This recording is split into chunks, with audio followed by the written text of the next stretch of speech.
Good, thank you. How are you? I'm not too bad.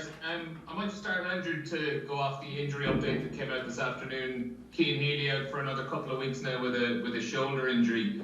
You've a pretty decent injury list at loosehead prop at the moment, with Ed Byrne also out, Michael Milne still under recovery, and Andrew Porter obviously is getting a few weeks off after the World Cup. Is there any possibility that you might be bringing in a short-term signing at loosehead just to cover you for a couple of months?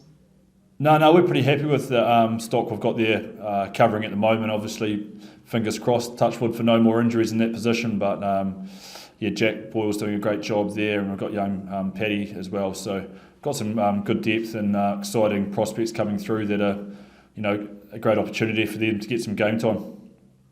Yeah, I mean as you say, it's an opportunity for them is probably the important thing, but they do have to do a lot of learning on the job for a couple of guys that are still in the academy. Yeah, that's the great thing around this team and the environment we have. They've been in training and now they get an opportunity. They're rearing to go and taking all the learnings on board as they go through. So I'm sure when ports, etc., come back into the environment, they'll lap up lots of experiences and learning from those boys as well. But yeah, baptism on fire, get out there and have a crack and learn fast is really the way those boys are operating over these first couple of rounds. You were obviously away for the start of the season with Samoa. Were you straight back in with Leinster as soon as you were finished with Samoa, or did you take a little bit of time away? The boss had me in straight away. He was good actually. He told me to try and have a bit of time off, but I just wanted to get straight back into it. I was a change is as good as a break sometimes, and I was looking forward to getting back and seeing the great work that the boys had put in over a very long pre-season. So it was exciting to get back in and see the familiar faces and some new boys that have come into the environment.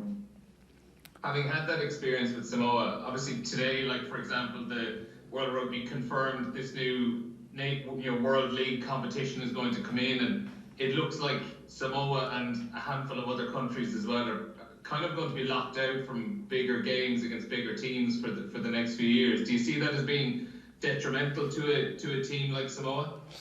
Yeah, it's been, I think all the teams, all the Pacific nation teams and all the Tier 2 nations just saw we need games against Tier 1 nations. Like this tournament's great because it gives us confirmed fixtures, it gives us tournament structure to play in, but we also need to find time, as you said, to get regular Tier 1 games in between now and the next World Cup, because you've seen when that happens, the improvement, the Portugals, the Samoas, the Fijis, the Tongas, if we get these games in between World Cups, the World Cups are going to be more competitive and better spectacles for everyone. And are they confident that they can get those games again? Every now and again, games against an All Blacks or an Ireland or the major Six Nations and Rugby Championship sides? It's definitely a work in progress. Yeah, it's definitely something we need to keep chipping away at and find times to do. For example, like the November series, when we've come over in the past, we need to, if it's 2 games against Tier 2, we need a game against the Tier 1 nation as well. So it's just, could be 1 a year or 2 a year if we can. Trying to find even Argentina, those kind of games, hemispheres that it might be a little bit easier to organise some of those games, So definitely something that I know the Samoan Union, from my perspective, are working on very hard to try and see when those time slots could be. Great, thanks Andrew. I'll hand it over to anyone else. Hi Andrew, Ashling here from Off the Ball. How's things? Good, thank you. So just speaking of the World Cup, obviously it's the final this weekend. Have you enjoyed watching it, and are the best 2 teams in the final, or what do you think? I've loved watching it. Yeah, obviously I was privileged enough to be over there and experience the atmosphere and excitement going around France firsthand. So the atmospheres at the game was unreal. The best 2 teams playing. I would love to see the Irish boys in there as well. Obviously, because I've got a personal connection with them, but I love the way that Ireland play the game and the brand of footy they're promoting. So, Ireland New Zealand final would have been ideal for me. But South Africa are great at tournament rugby, and they've come through in some tight moments and deserved their final in the end. So I'm looking forward to watching. Yeah, it definitely was bitterly disappointing for a lot of the Irish lads. Have you spoke to any of the Leinster lads? I've seen a few of them pop around. They've been in just to catch up with coaches and medical staff in and out over the last few days. But yeah, generally just tried to give them a bit of breathing space and let them refresh mentally and have a good bit of time away from rugby in particular. So I'm sure they're getting a bit of time with their family and loved ones and refreshing away from the game for a little bit. I was just speaking to Jordan Larmour there, and I just asked him about life will now begin without Johnny Sexton at Leinster. What does that look like for you, and what loss will Johnny be to the Leinster team? Yeah, it's really a shame for me only getting to, obviously I was lucky enough to play with him for a couple of years when I was over here, but to come back as a coach and have him as a player and just to have his mind around the environment, to be able to bounce ideas off him. I'm going to really miss him myself because he was a great man to go along to with some ideas, and he'd very honest, so he'd either tell you, yep, it's a go ahead, or nah, it's not going to work, or how about this. So I'm going to miss that, having him around. I'm sure I can still send him some messages and videos every now and then and get his thoughts on things. He'll sure he want to keep his mind in the game as much as he can. So yeah, definitely going to miss having him around.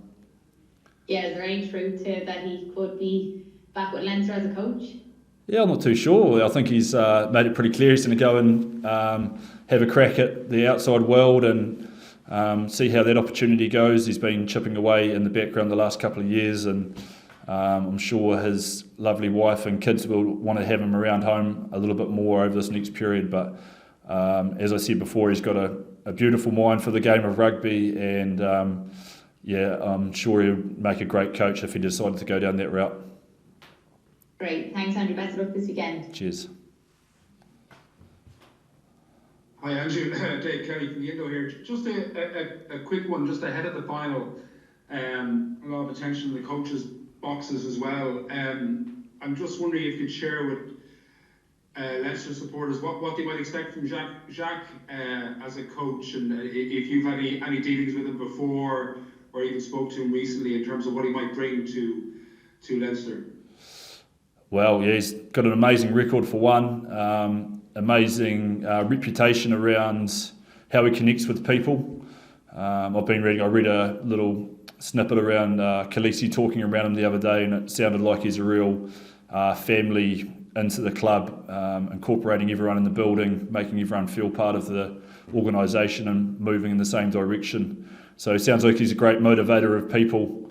On the rugby side of things, the way he's shaped that defence, I know he's probably a little bit more hands-off in that area now with Felix helping out a bit there as well, but the defence he's shaped with the South African team over the last number of years is a pretty amazing thing. So we're looking forward to getting him in the environment and learning a few tricks and seeing what all those conversations he and Russie has up in the box are all about, and it's going to be an exciting time. I know Leo's been in regular contact with him, myself as well.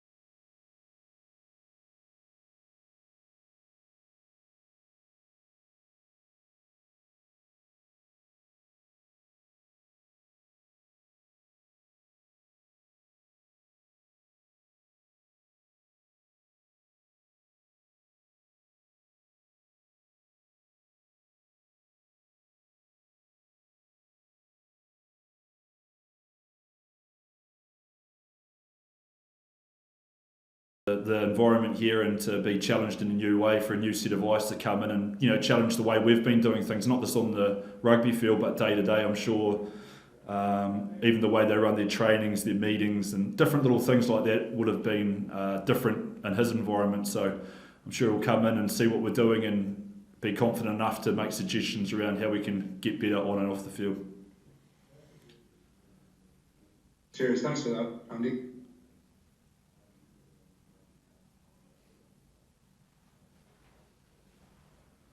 You're on mute there, lad.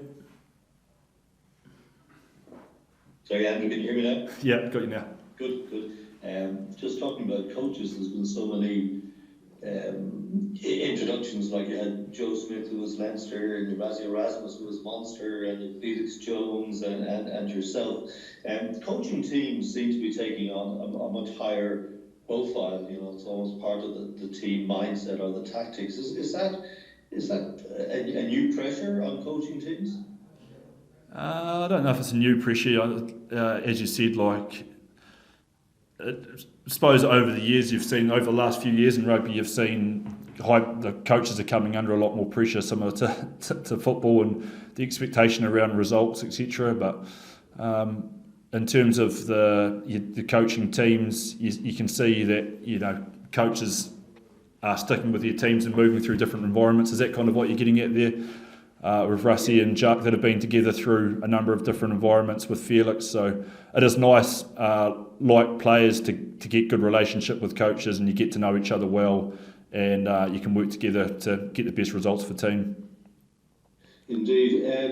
Before the World Cup, it would appear as if the Northern Hemisphere teams, on paper anyway, were kind of ahead of the Southern Hemispheres. Does it surprise you that it's a Southern Hemisphere final?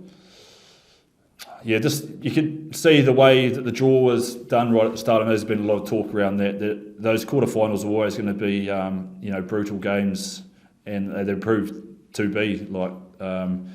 It could have easily been a France-Ireland final on any other day. So fine margins in tournament rugby, it was so close. Those quarterfinals could have, a whisker, a held up try, a penalty towards the end, and the results, it could have been a much different final. So I don't think there's too much in between, as you saw with Ireland beating South Africa and France beating All Blacks in pool stages. It was just fine margins and big games that made the difference in the end. And a lot of changes, obviously, around the world in terms of club rugby, and now that Razor is gone from Crusaders, will that be a whole new energy coming to that team? Yeah, the Crusaders have got an amazing legacy and culture that's built around, the organisation, not this one person. So Razor has been an amazing part of the Crusaders' success over the last few years, and he's going to leave a strong legacy behind. But he's left the club in a great place, and the people that are there to take over now will keep driving the high standards, and I'm sure that our playing group are highly motivated to keep being successful. Thanks, Andrew. Good luck this weekend. Thank you.